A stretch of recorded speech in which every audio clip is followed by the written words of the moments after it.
titles for the video.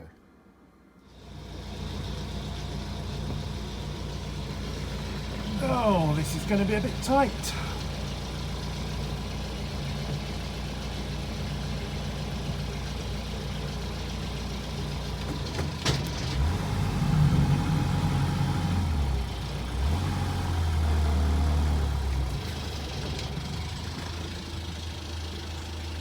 And it's going to be a no. It's going to be a no.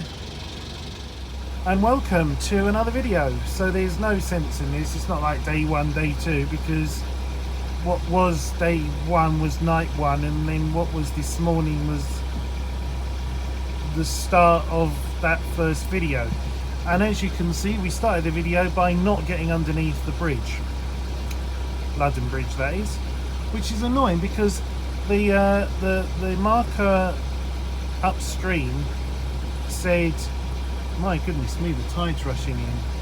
I've literally come down the river at 1200 RPM and just plodding along, and I can feel that we're just like at the same revs. So yeah, anyway, yeah, upstream marker 8 foot, bridge marker 8'3", and there's a little bit of leeway at the bridge, and I thought, oh, 8'3", we'll get under. No. I'm really pleased that I had this rolled back, because that would have just been an expensive error. So I can't be bothered, frankly, to take the canopy all down. It's very easy to drop, but it is a disaster when you drop it. And that's my fault, because when I had the canopy made by Bailey and Stone, who I really admire their work, I just asked them to copy the existing design of the canopy that was on the boat already, which was made by Jekyll's. And this is a much higher quality canopy. The stitching, the seals, the zips, than Jekyll's. It's my opinion. And it was also a lot cheaper than Jekyll's. However, what I didn't do at the time was think, because I'd never really taken the canopy down, and it's only actually in quite recent times that I've seen other boats of this same type where these panels come out, and on mine they don't.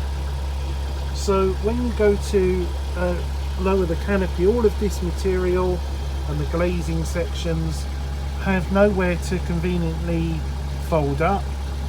You can't remove them, you can't unzip them and roll them up like this, and so they just create an enormous mess on the floor and get all creased up, and it's a real mess. You can't use the cockpit with the canopy down on this boat because of the canopy design.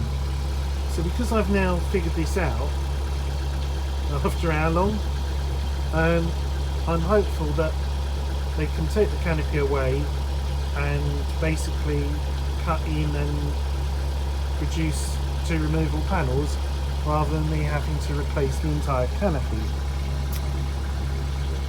So if I put the canopy down though to get under the bridge, let's say I just did that now, not a problem. It looks a mess. It's, you know, easy down because you won't clip it and it just falls down. The real problem though is trying to put it back up again when you're on your own, because you've got to hold this bar here, which really wants to fall back. And how do you hold on to that whilst at the same time starting to clip the canopy at the front? You can't start clipping it along this side, because if you do that, it never wants to reach around the corner and clip at the front. So subsequently it is a real chore, and the last time I did it was when it was quite high water here, which is, I don't know, about a month ago, and it took about 20 minutes of faffing around the other side of London Bridge trying to put the canopy up, and I just can't be bothered to do that. So I think we're going to go off to Neatishead.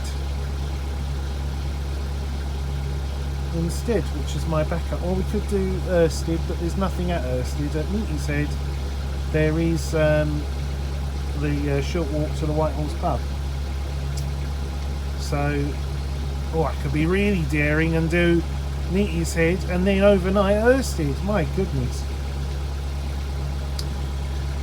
Anyway, bit of a shame though, because, you know, down for a few days. This isn't the first time I've spent like the best part of a week on the River Ant though. You'd think, my God, isn't it boring? But when you're in a different mood and you're just in that kind of chilled, what will come, you know, no, it's wonderful. It's just nice to be on the water. So I haven't done one of these videos for a good while, so hello and welcome along. This I'm just filming on my phone, just holding it here. I've got no mounts that I can stick on the outside of the boat, and to be really honest with you, I think that's all been done to death. You know, cruising along, music here, blah blah blah, music here, blah blah blah, you know. So I always say this, I've got some ideas. Oh, there's a plan. Always some workboats up here. But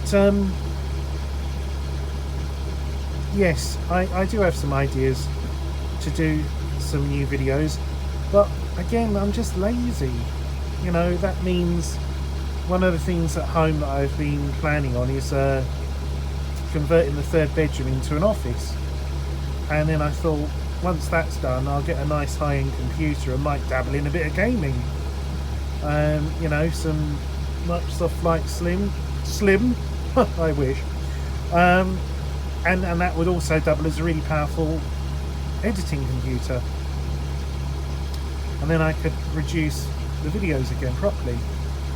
But doing these videos on the phone, it's super easy, because you just pick it up, press record, edit on the phone, upload to YouTube, done.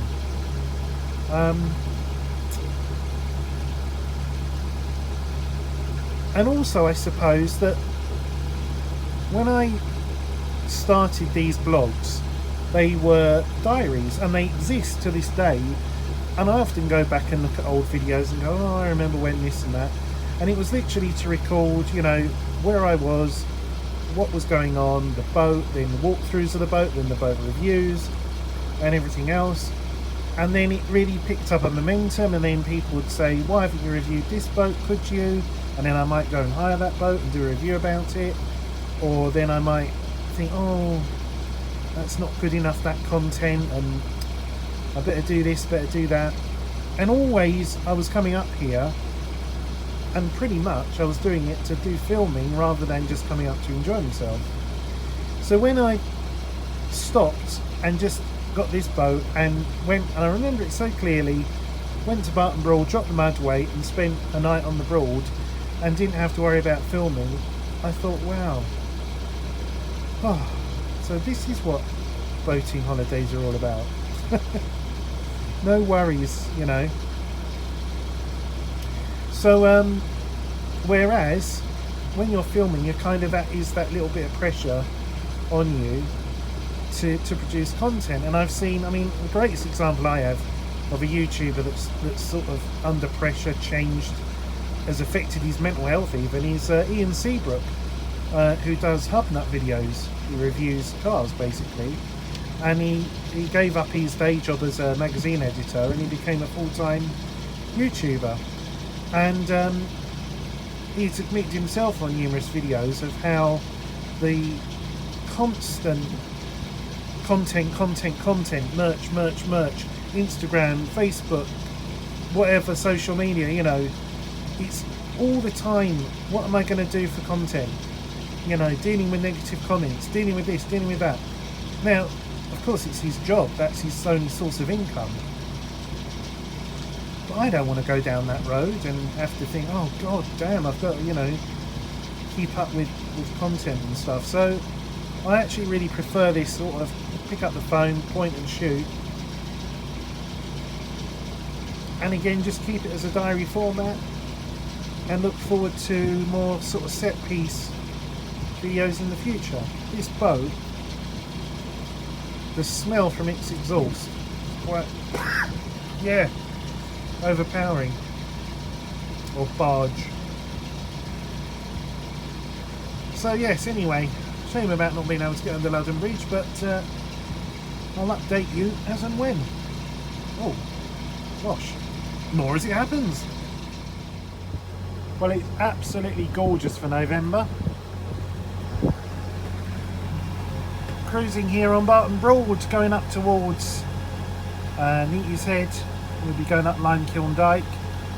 Before then, though, we'll be at Staithe.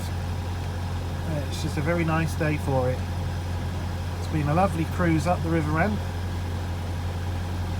Although I did have to make an impromptu stop at Owl Hill when my temperature gauge started climbing quite significantly all of a sudden. And it was my weed filter. I just haven't checked it for ages. It's a Vitas clear type you can see in. And it was just, I'd say probably about 70% clogged up with leaves and mulch. So quick clean out, put back in, all's good. This boat does run relatively cool though, because it's a tiny boat with a big engine for it. 43 horsepower engine in a 24-foot boat. Doesn't need a lot to push it along, and it just doesn't ever get up. You might see 80 degrees, but usually 75 when you're just pootling around, sometimes less than that. So yeah, not much I can do about that though. And it's already done 2,726 hours, so it's not seemingly harmed it too much so far. Doesn't smoke at all. Good old Nani. Until something happens. You have to go to Peachments, and Peachments say, yes sir, that's going to cost this. And you're like, what? For that? But then you discover the base Kubota model. You save half the price by going Kubota instead of Nani, oil filters and fuel filters and so on and so forth. Right, not been up here since last year. No, yeah, last year. Last October I was last here. Well, maybe. No, scrub that. Came here with me mum, Simon and the dog. And that would have been not long after the pubs were allowed to open again. Went to the White Horse. When the White Horse pub first opened, and well, not first opened, but when it was refurbished, I must admit I was a bit sceptical. I felt it was a little bit too hard to be, I guess, too gastro-pubby and fancy, and you know, all I wanted was simple, you know, food and simple drink. And I think now it's got the right balance. The interior, the selection of drinks, the food offerings, the price, and it's a lovely welcoming pub as well. So bring her down. Let's bring her down now.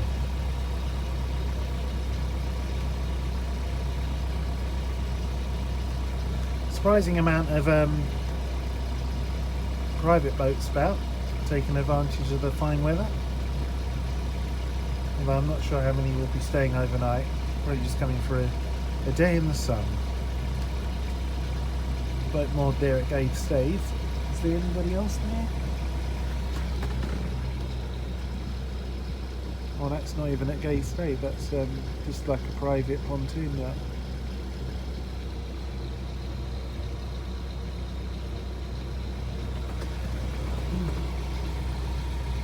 Yes, anyway, better go and concentrate. Oh, this is just glorious. November, sunny, mild, dry, not much wind. This is Limekiln Dyke. We've just come up the River Ant across Barton Broad and now heading up to Neatishead. And I remember when I first discovered this, I mean, I would have been here in the past on many a family holiday, but hadn't really realised where it was. And I think it was Salerno 2. I came up here in and did a little film, Slow Boat to Neatishead, I think I've named the title. And I thought, wow, it still gets me to this day. It's almost like you shouldn't be here. It's a bit like, oh, this is a bit of the Broads you haven't discovered before, and it's a bit of a private dyke, and because it is so, especially in the summer when there's all the foliage on the trees and the private gardens of the houses along here, and it's narrow, and then it kind of comes to that little quiet, secretive little Staithe at Neatishead. So yeah, I really enjoy this little. What's a shame is it's a shame that there isn't a couple of little bits of grassy bank, just where you could, like, you know, imagine that bit of grassy bank there where you could just sort of moor up wild moor. But anyway, so it is, as I said, a beautiful day. It's been a lovely little cruise along, and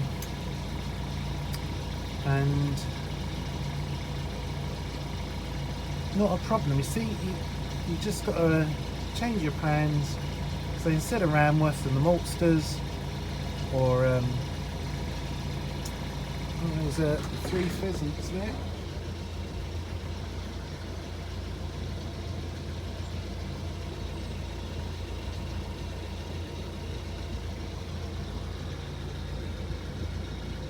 Yeah, so couldn't get on the London Bridge. So Staithe was full. Another boat there. Well, 3 boats actually. So we see what the situation is here. But 10 to 12, not bad timing for the pub opening. No one's behind me. I did have a couple of boats behind me on Barton coming this way, but maybe they didn't decide to come up here.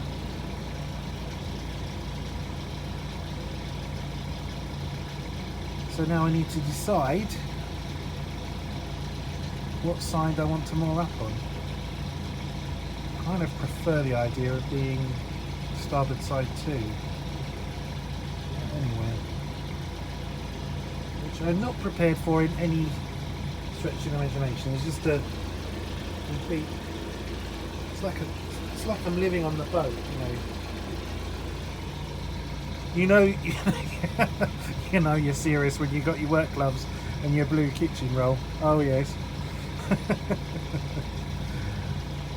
So I'm going to go for now and see what the moorings are like here. So hello to a very cold morning and another day. I didn't end yesterday's videos at all because I'm stupid.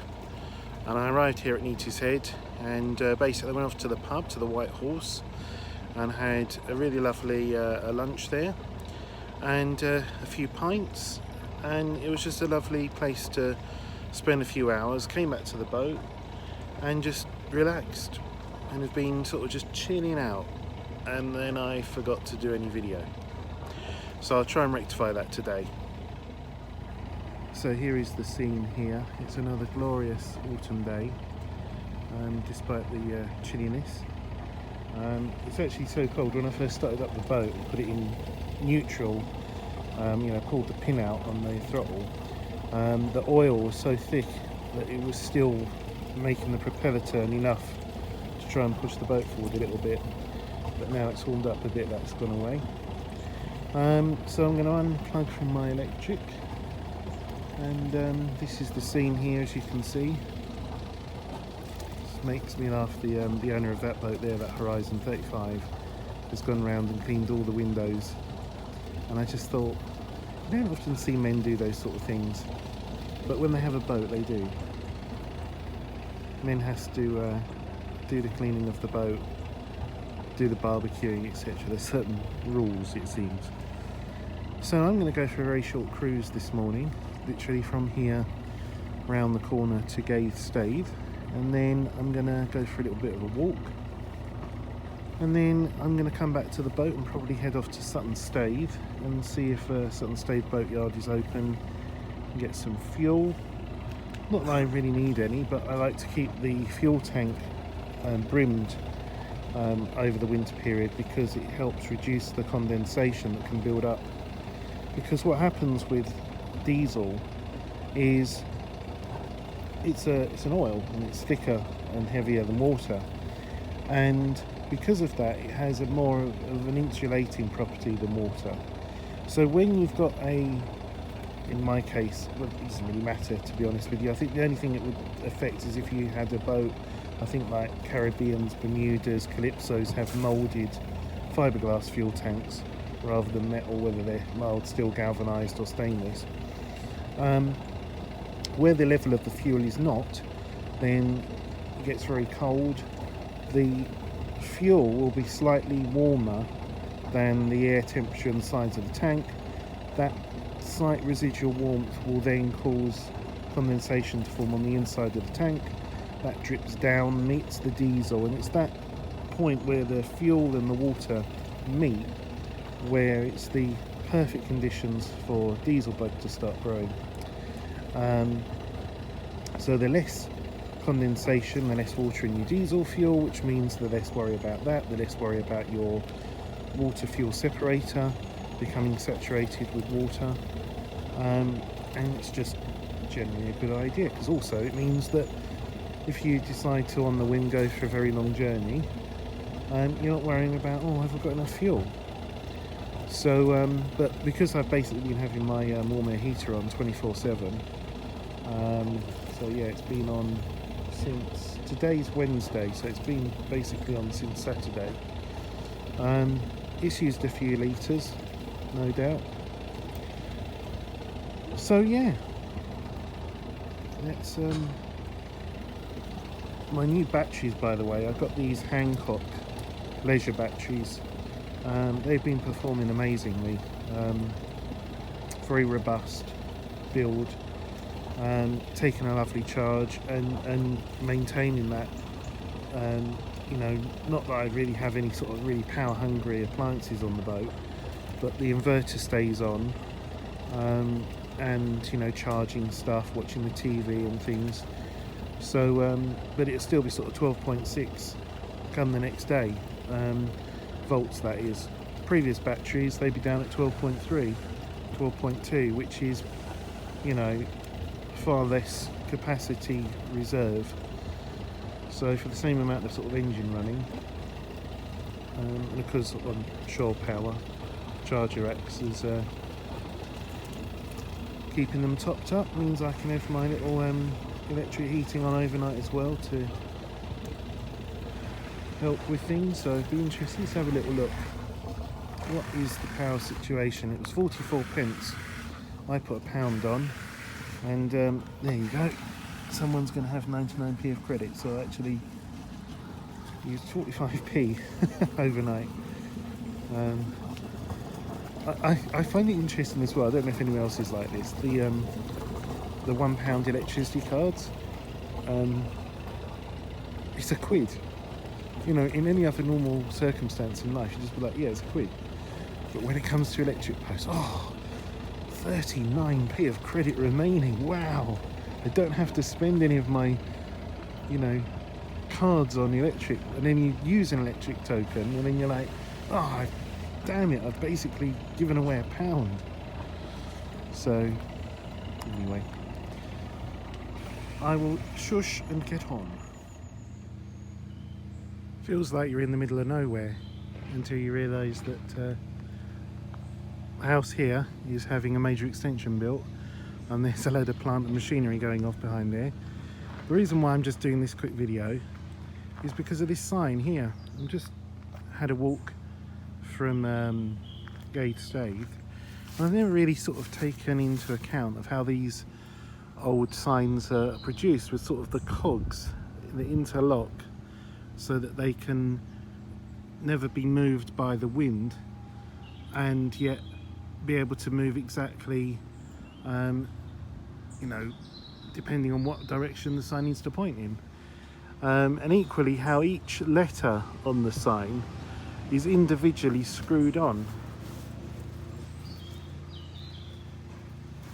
and made of wood. So this is wood, that's metal, and they bolt to the metal parts of the sign. I just wonder how old, not the original signage, that won't, you know, last too many years, but the actual post might be. Curious things. It's like I'm even interested in old road signs that you see sometimes. Pre-war boys road signs was before I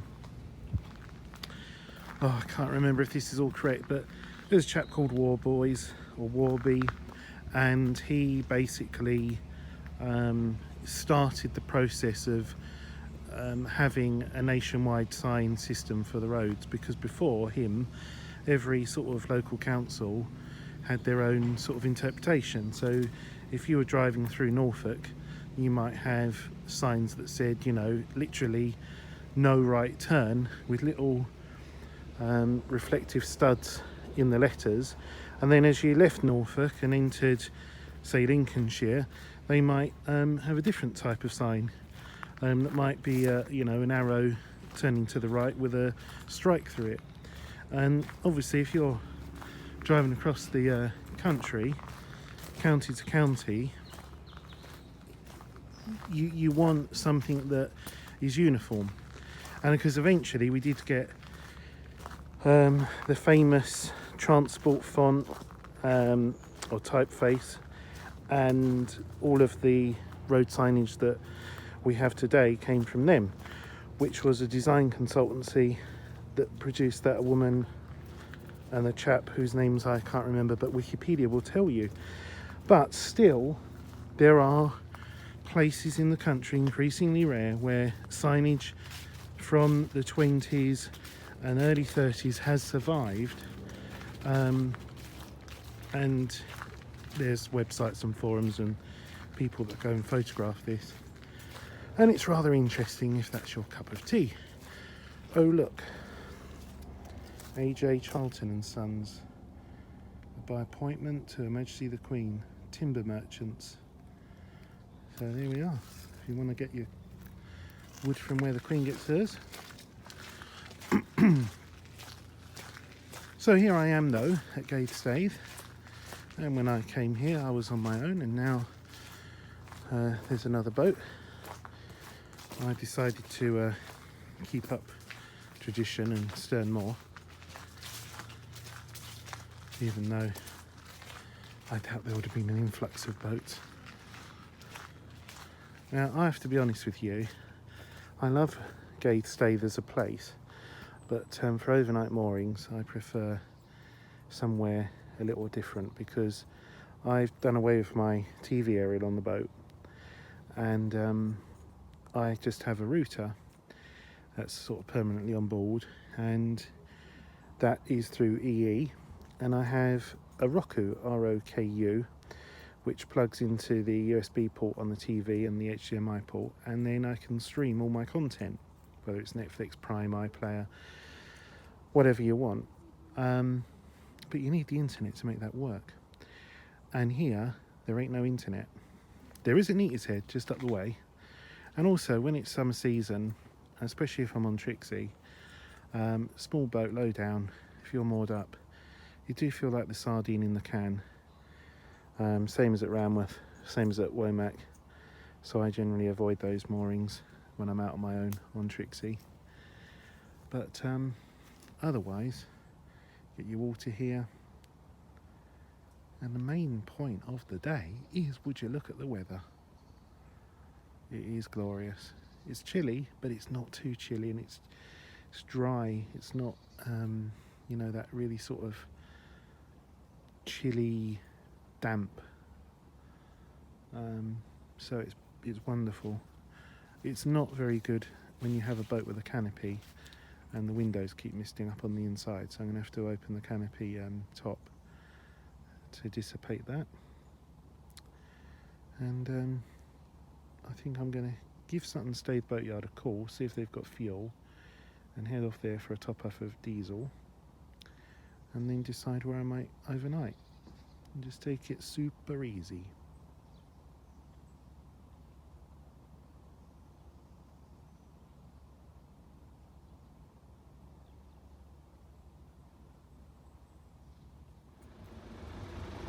So, just leaving Sutton Staithe Boatyard, 32 litres of fuel, £40 exactly, £1.25 a litre, not bad. Considering that Herbert Woods, for example, £1.45 a litre. So they're busily putting another boat in the shed to be transformed. And not sure if you can see just the water levels on their slip there, just how high they are at the moment still. So yeah, but this grey cloud signifies the beginning of the end of the lovely weather, because it is due to rain later and all day tomorrow. And just while I'm here with Pure Vida, this was one of the boats that I hired back in 1995 from Faircraft Loynes when it was brand new. It later went on to be a Herbert's Wood Fleet Ray of Light, and it was quite a striking design, because at the time the flybridge cruisers that were considered, you know, really high end were these 32-foot aquafibers.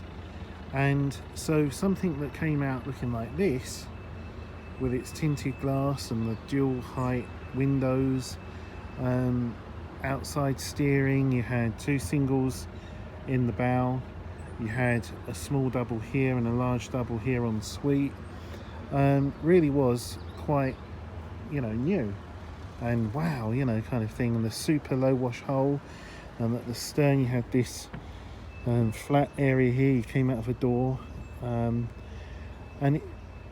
it's funny how things sort of are. And you know, like, how are we going to get up to the flybridge? Well, we're just going to put these steps up here and stuff.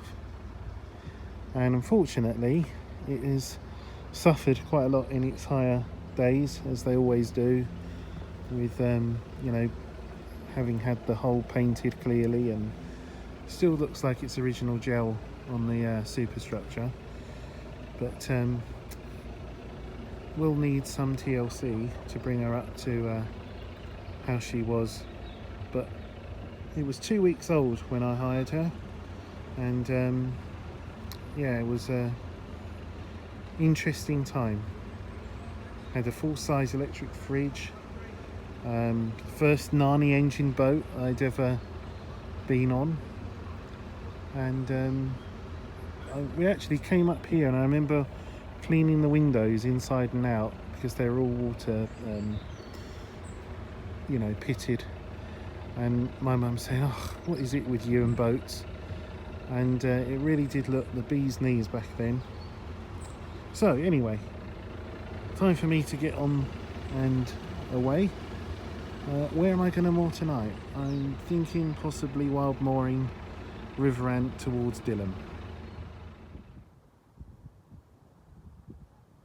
So, as the temperature starts to drop once again, the clouds are billowing, bringing us some wet weather as this weather front works its way in.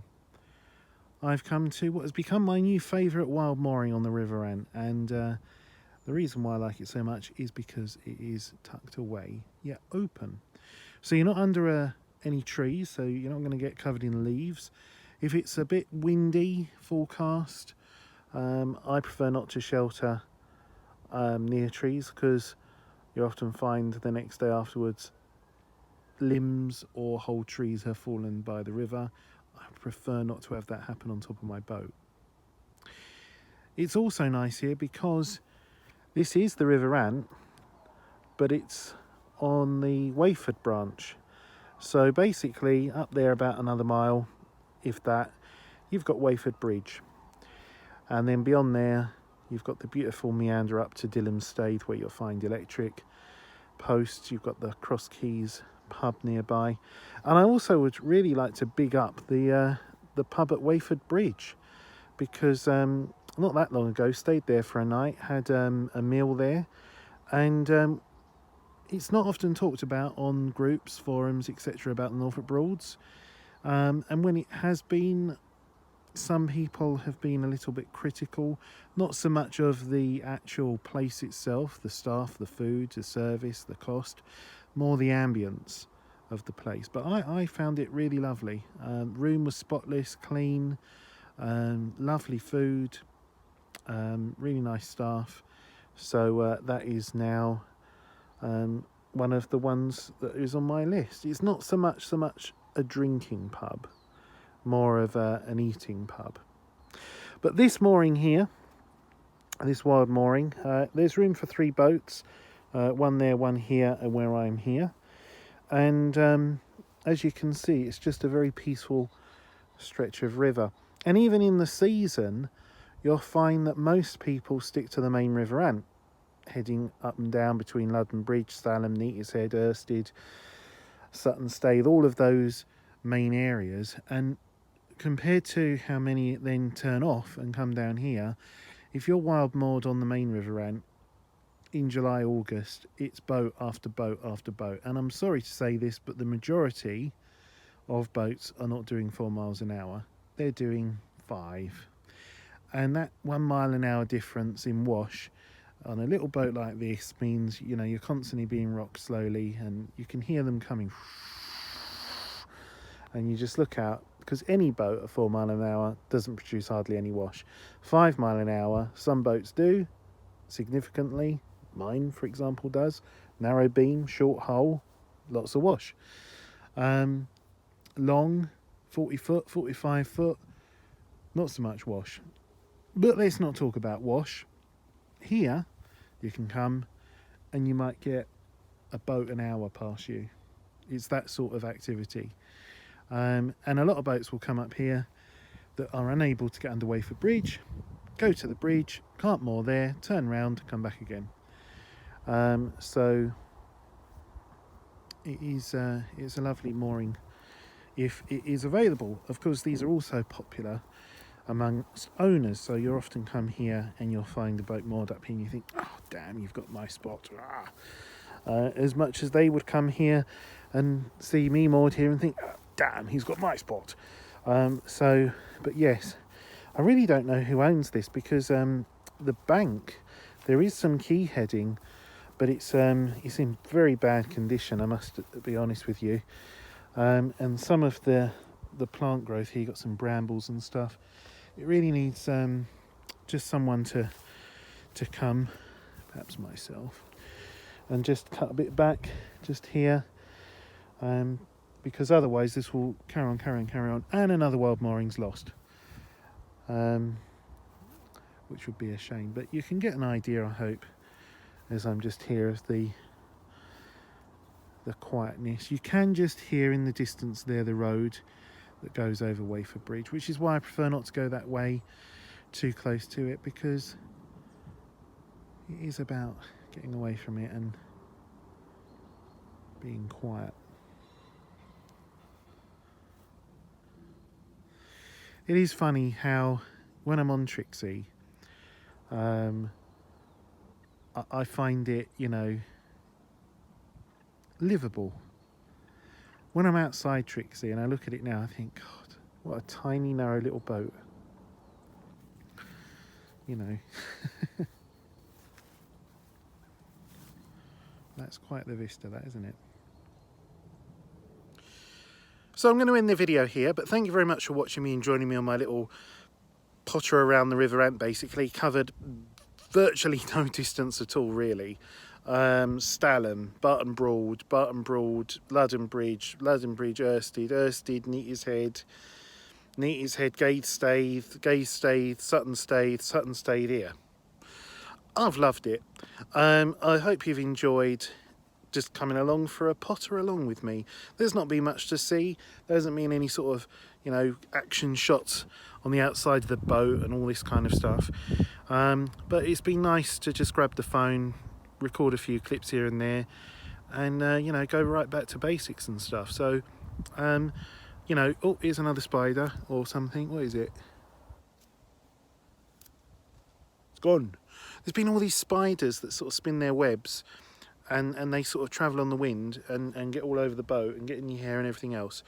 There must be a name for that. Spider migration. I don't know. But look at this. Look, the sun's come out now as well.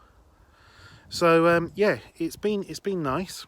I don't know when the next one will be, but I've got some ideas.